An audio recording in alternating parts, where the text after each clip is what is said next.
समाप्ति के बाद तेजस्वी ने भी कहा है कि काट की हांडी बार-बार नहीं चढ़ती।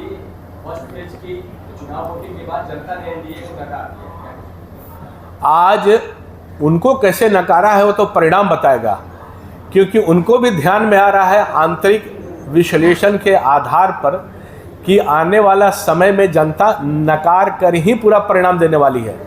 क्योंकि उनको ध्यान में है कि गलत बयानी जो करने का काम कर रहे हैं कि हम आएंगे तो ये करेंगे, हम आएंगे तो वो करेंगे, कहाँ से क्या करेंगे कभी उनसे भी पूछने का काम करें। क्या उनकी सरकार कुछ भी प्रयास करेंगे इंडी गठबंधन का बनने वाला है क्या? तो आज पूरी तरह से हताशा है, पूरी तरह से निराश है। उनको किसी भी प्रकार से उनको दिखाई नहीं दे रहा है। खाता खुलता हुआ तो दूर है, परिणाम का परिणति पूरी तरह से नकारात्मक उनके पक्ष में है, वो उनको दिखाई दे रहा है। संजीव जी, तेजस्वी जी ने कहा है कि 4 लाख 4,000 या 400, तो जो बोले प्रधानमंत्री जो भी बोलते हैं कि शिफ्टिंग होती है, और जो वोटिंग परसेंटेज है इस बार उनका कहना है कि जो वोटिंग हुआ जिस तरह से कम वोटिंग परसेंटेज है, पूरी तरह से इंडी गठबंधन के पक्ष में ये वोटिंग गया। वही मैं कह रहा हूँ, इसका परिणाम उनके पास कौन सा पैरामीटर है? हम तो एक एक पैरामीटर बूथ तक बता सकते हैं कि चुनावी रणनीति, चुनावी गणित और चुनाव का जो परिणाम है वो एनडीए गठबंधन के ही पाले में है और निश्चित तौर पर रहेगा, वो परिणाम बताएगा। आज उनके पास कुछ नहीं है, चूँकि जनता ये जानती है कि जो कहते हैं सो करते नहीं है, और कुछ भी कर लें पर देश की जनता ये जानती है कि एक सशक्त और एक अस्थायी प्रधानमंत्री की आवश्यकता है। तो निश्चित तौर पर उस पक्ष में वोट करने का काम कर रहे हैं कि सशक्त और अस्थायी प्रधानमंत्री इस देश को चाहिए। एक वीडियो वायरल हो रहा है आनंद मोहन का, जो मंच पर वो बोल रहे हैं बनिया का वोट नहीं चाहिए, कुर्मी का नहीं चाहिए, कुशवाहा का नहीं चाहिए, क्या मैसेज देना चाह रहे हैं? नहीं, आप उस वीडियो की तहकीकात कीजिए ना, कि तहकीकात पे ही हर चीज़ स्पष्ट हो जाएगा। आज जिन विषयों पर लेकर सबका साथ, सबका विकास, सबका प्रयास, सबका विश्वास के साथ एनडीए पूरी तरह से और प्रत्येक प्रत्याशी इसी विचार के साथ आगे बढ़ने का काम हो रहा है। मैं फिर कह रहा हूँ कि इस चीज़ की आप तहकीकात कीजिए।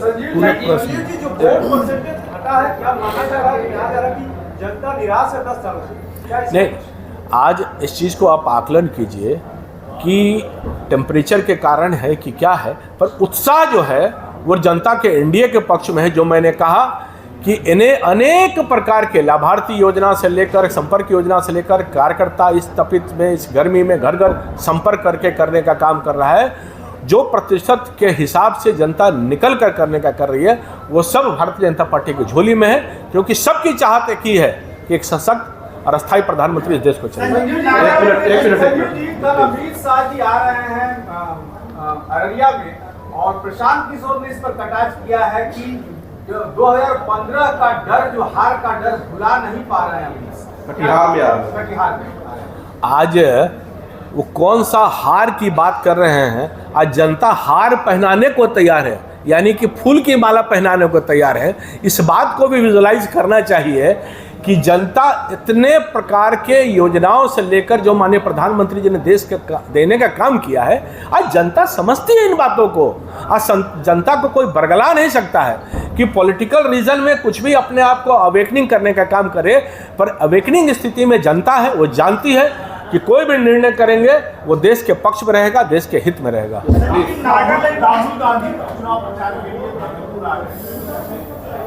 आने दीजिए, चुनाव प्रचार सबका काम है। इस प्रचार में कौन आचार होंगे, कौन कहां से जाएंगे, वो तो जनता बताएगी। तो जनता तो बूथ पर जाकर सबको परिणाम बताने का काम करेगी। यहां से लेकर वहां तक राहुल बाबा घूमते रहें, उनके घूमने से क्या होगा?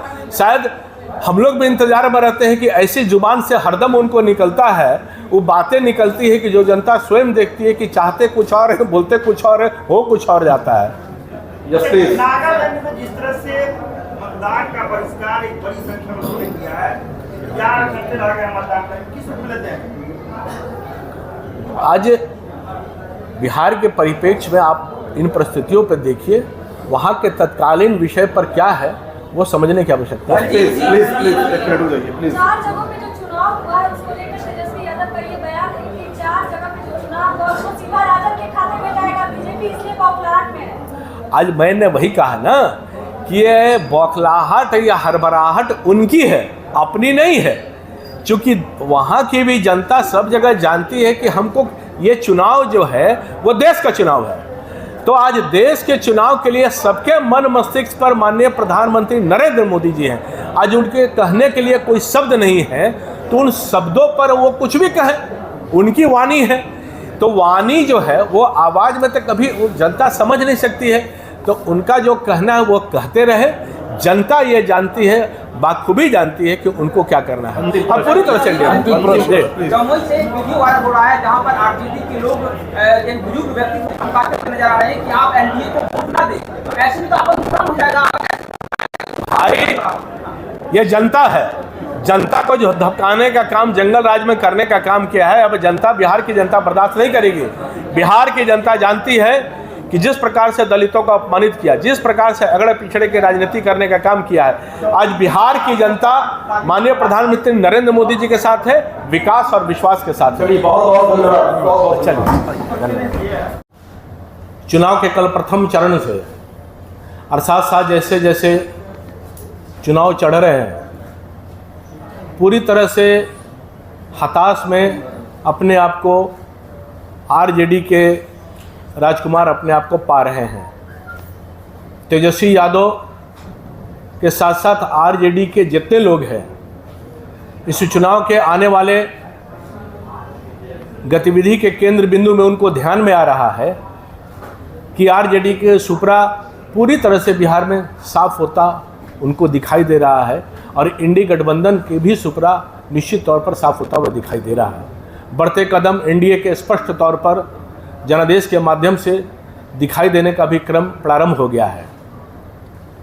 आपको ध्यान में होगा कि दलितों के किस प्रकार से अपमान, अनुसूचित जाति का अपमान जो करने की फितरत आरजेडी के प्रारंभ से रही है, वो तो लालू यादव के समय रहा ही है, राबड़ी जी के भी समय रहा है, और श्रीमान तेजस्वी यादव भी उसी कंटिन्यूटी में आगे बढ़ने का काम कर रहे हैं। वो इस बात का परिणाम है कि जिस प्रकार से उनके मंच पर माननीय चिराग पासवान जी के मां के बारे में अभद्र टिप्पणियां की गई, फिर भी किसी प्रकार का कोई स्पष्टीकरण उनके कार्यकर्ताओं के द्वारा पूछने का भी जहनत उठाने का काम तेजस्वी यादव ने नहीं किया। यह इस बात का परिणाम है कि उनके मन की मानसिकता क्या है, क्योंकि ध्यान में है कि जिस प्रकार से श्रीमान लालू प्रसाद यादव भी माननीय स्वर्गीय रामविलास पासवान जी के ऊपर अभद्र टिप्पणियां किया करते थे, वो भी ध्यान में है कि सदन में उनकी माता राबड़ी देवी जी भी समधिन ज्योति जी के ऊपर किस प्रकार से चप्पल निकालकर अभद्र टिप्पणियां करने का काम की थी। और आपको ध्यान में होगा कि कल जमुई में मांझू समुदाय के द्वारा आरजेडी के कार्यकर्ताओं के द्वारा क्या करने का काम कैसे किया गया था। तो आज इस बात का स्पष्ट रूप से है कि आरजेडी के लोग दलित समुदाय को किसी भी तरह से अपने आप को समाहित करने के लिए बर्दाश्त नहीं कर पा रहे। जब उनको लगा कि ये पूरा चुनाव जो है अगड़े पिछड़े के नाम पर करके बांटने का प्रयास किया करते थे, अब वो स्पष्ट रूप से दिखाई दे रहा है कि कमंडल भी इन्हीं के हाथ में है, मंडल भी इन्हीं के हाथ में है। क्योंकि ये भी ध्यान में है कि जिस प्रकार से आरक्षण के विषय पर आरजेडी के नेताओं ने बिल फाड़ने का काम किया, तत्कालीन उस समय के सुरेंद्र यादव सांसद भी माननीय अडवाणी जी के द्वारा जब उस समय बिल के भी जो सदन के अंतर्गत हुआ था, कैसे आरक्षण को बिल को फाड़ने का काम किया गया था। ऐसे बहुत सारे उदाहरण हैं। जब जब सत्ता में रहे तो कभी आरक्षण देने के काम पे तो दूर रहा है, कभी इस विषय पर अपने कदम बढ़ाने का प्रयास भी उन लोगों ने नहीं किया। यानी कि अगड़े पिछड़े के नाम पर बांटने का जो प्रयास उनका रहा है वो पूरी तरह से विफल रहे हैं। अब ये चाहते हैं कि दलितों के अपमानित करके किसी भी ढंग से कुछ विषय को आगे बढ़ पाए, जो संभवतः आगे बढ़ने का काम नहीं हो पा रहा। दबंगों से प्यार, दलितों पे अत्याचार, नहीं चलेगा ये दोहरा विचार। गालीबाज, खूंखार, महिला पर करता है अत्याचार, वही है तेजस्वी का असली यार।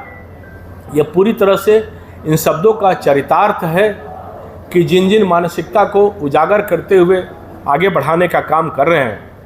आपको ध्यान में होगा कि उनके नेता तत्कालीन सांसद भी रहे जो फिर कभी नहीं बन पाए, विधायक सुरेंद्र यादव अभद्र टिप्पणियाँ किया करते थे, वो आपके संज्ञान में है कि महिला विरोधी टिप्पणी से लेकर सुरेंद्र यादव ने अलग अलग प्रकार के अधिकारियों के गाली गलौज से लेकर दबंगई का भाषा निरंतर उपयोग करने का काम सुरेंद्र यादव ने जो किया है, वो बिहार के लोग निरंतर इस बात को अपने स्मृति में रखने का काम भी करते हैं, क्योंकि उनकी दबंगई, अत्याचार ये आरजेडी का शब्दों का बोलबाला है, ये आरजेडी का कर्तव्यों का बोलबाला है। आरजेडी इन्हीं चरितार्थ पर अपने आप को आगे बढ़ाने का काम करता है, क्योंकि वह सामंतवादी जो विचार इनके हैं ये सब आगे बढ़ाने का काम करते हैं। तो ऐसे बहुत सारे विषय जो हैं आपके संज्ञान में आपके माध्यम से देने का काम किए हैं कि बाबा धीरेन्द्र शास्त्री जी के ऊपर जिस प्रकार से अभद्र टिप्पणियाँ सुरेंद्र यादव ने उस समय किया था, कि किस प्रकार से भूत प्रेत और महिलाओं के ऊपर टिप्पणी किया था कि बाबा किस प्रकार से नृत्य करवाने का काम करते हैं, यानी कि सनातन का भी अपमान करना यह आरजेडी का कर्तव्य और तेजस्वी यादव का कर्तव्य बन चुका है। यानी कि आरजेडी का पूरा परिवार जो है आज मीसा भारती से लेकर सब जो किए हुए टिप्पणी रही है माननीय चिराग जी के माँ के ऊपर, उस पर किसी भी प्रकार का कोई कमेंट भी नहीं आया है। तो आपके माध्यम से इस प्रेस कॉन्फ्रेंस के माध्यम से इन बातों का अंगीकार करना है कि जंगल राज की पुनरावृत्ति ये इनकी मन के मानस पटल पर सदैव इंकित करने का काम करता है।